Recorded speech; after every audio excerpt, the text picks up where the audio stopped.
Kayagnaning flag raising ceremony inyang March 16 king munisipyo ning Mexico. Peni muna ning Mayor Roding Gonzales, kaya by Vice Mayor Jonathan Pangan at ring miyembro ning Sangguniang Bayan, ing blessing dareng bayong saling saken at gamit na ning munisipyo.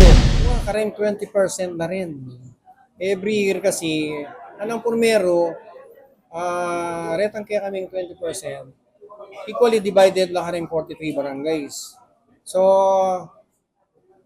pakanyan muna magkitang may labas sa banmo. Ngayon 2026, ating may MED nan kasi, ating kong pinrioriting payari. Itang public cemetery ko kiniking tangle.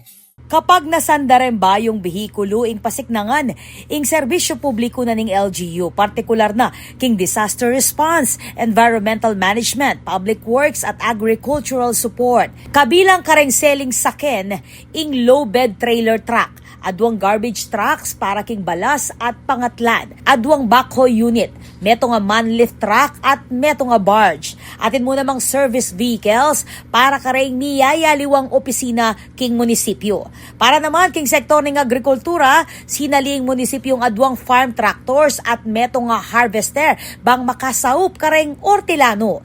Kawani keti, apulong bayong ambulansya naman ing sinadya para kareng barangay ning Buena Vista, Kamuning, Culubasa, Gandus, San Jose Malino, San Miguel, San Pablo, San Vicente, Santo Domingo at Santo Rosario bang apabilis ing emergency response king komunidad. Ako po, Patricia Mamangon para King News Force Pampanga. Balitang tutuking Balen, susuyo.